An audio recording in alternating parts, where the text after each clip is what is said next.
What's going on? Welcome back to the channel. So we got our second update, or is this third? I can't remember. Third or second update on the USACC group build. This is the monogram F-100 5055. So I got quite a bit of work done. I went a complete different route than I was normally going to do, and I'll explain why here in a little bit.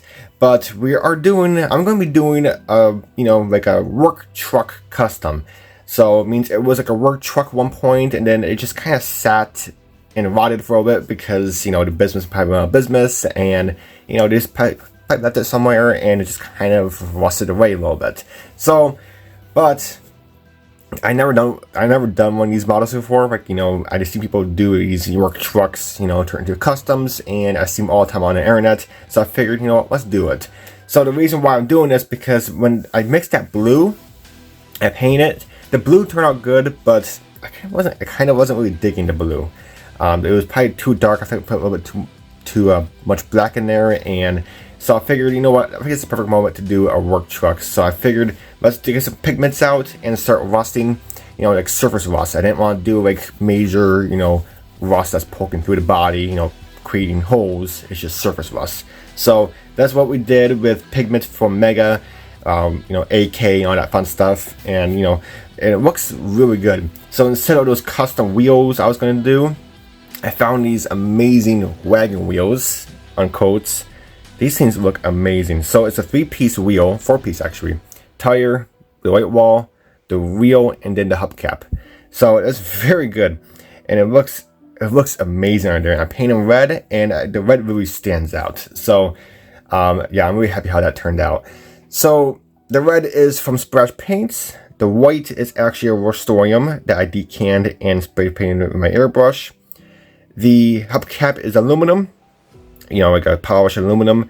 And then obviously the tire is rubber black. For this one, I used rubber black from N.Y.S XF85. Very good stuff. The trick to use this for your airbrush, obviously, don't thin it too thin. You kind of want to be a little thick, because you kind of want your airbrush to spit it out a little bit, but not like major, but there's little spots airbrush is kind of spitting, because tires they're not they're not smooth. If you feel them, they have this kind of texture to them, and the rubber black from N.Y.S is actually really nice. Look at that. It looks like real rubber. So very cool. I'm really happy how that turned out. So this is the stance we're looking at. This is how she's going to look when she's finished, hopefully. And I'm really happy how it turned out. So let's go ahead and start diving into this thing. Just got mocked up. And then front tires are much smaller, and the bigger ones on the back. And here is the body. Look at this body. It looks amazing. I do still have to do some more weathering, especially under the hood. I didn't do anything under the hood, so I want to do some weathering. So first things first, I did that, and then I put on a few coats of semi-gloss clear from Mr Hobby. Mr Hobby semi-gloss clear, and it looks absolutely amazing. Yeah, it looks really good. So that's the hood. Here is the cab. Yeah, very cool. I've never done anything like this, and just kind of wing it a little bit. I wasn't really sure what I'm doing. Best part about weathering is it looks a bit wrong. You can just keep adding on and keep blending, and you can't mess it up. The only thing you can do is try to make it better, and it looks really good. So I found these old decals in my parts bin, Rusty's Rust Proofing, called 1-800-NO-RUST, and their truck sat and it rusted. So I thought that was a perfect big work truck back in the 50s when this truck was brand new back in the day. Then obviously, like I said, my story is probably the place went out of business, and the truck had just sat somewhere and just kind of rusted away until someone picked it up and figured, must restore it, kinda. So here is the back, or the bottom, or the back. I do have to do the bottom still, weather the bottom a little bit. This is gonna be wood, obviously, and I will be putting on actual wood in here. So, and I'll probably stain it so it looks nice. Then here is the bed. Very nice. I'm really happy how this turned out. I might actually add some more black like I did here. But we'll keep messing around with it. And then we got the tailgate and that fun stuff. So very cool.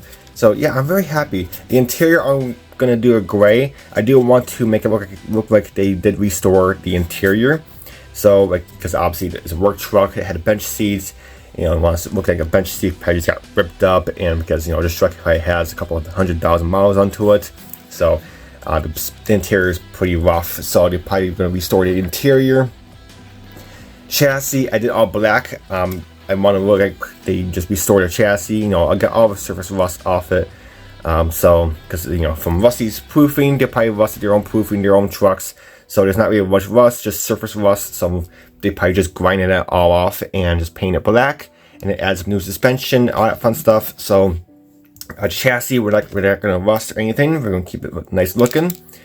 The chrome, the grill and chrome, I might put some rust spots here and there. I'm not sure. I did get the chrome look like there's some pivots in there.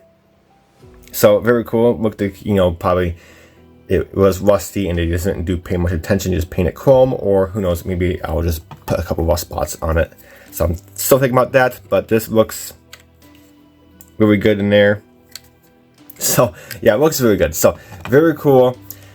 The engine, here is the beautiful engine. Yes, we are still going to be putting in a Coyote engine because this is a, you know, work truck custom. So they're obviously going to replace the engine because obviously the old engine, like I said, probably has a couple 100,000 miles onto it. Engine's pretty done for, so obviously I had to replace it, and we'll do a Coyote swap. So the Coyote swap, amazing Coyote engine right here. Again, it is going to be supercharged. Here is the supercharged, or supercharger, chrome. So we got that going. And then the whole engine block, we just did all aluminum, just basic aluminum from Alclad. Then just got a bunch of black wash in there, just keeping out the shadows and all that fun stuff. So very cool. Then the valve covers we got on there, and we got the black on there, the black trim. You can either do that black or body color, what you want to do. So, but we did black. But engine, you know, very nice. So we're probably gonna get that, hopefully get that done probably this weekend, and you know, get moving on that. Then move on to the chassis. Here is the interior color I went with, like a dark gray. Very nice, or a light gray, and then the center console I did like a darker gray. Just kind of have like a two-tone sort of interior. Very cool. I figured the gray would look good in this, you know, dark blue, you know, rusty truck. And then the dashboard, I kept it in the blue. Dashboard doesn't really rust. Maybe I'll probably put a couple of rust spots on here because the dashboard back in the day were metal, you know, so I'm not sure what we'll do with that. But other than that, guys, that's pretty much where we're at. Nothing too major. Got everything to paint, so that's basically that's a big part. So it's all downhill from here, hopefully. So I will be doing some more weathering on the engine bay and bottom of the box, the back end and stuff. Then we'll put on another coat of semi-gloss clear, and then we should move on to the interior or the chassis, get the engine patched up, and you know, should be moving on from there. So. But alright guys, that's it for this video, and until next video, I'll catch you next time. Take it easy.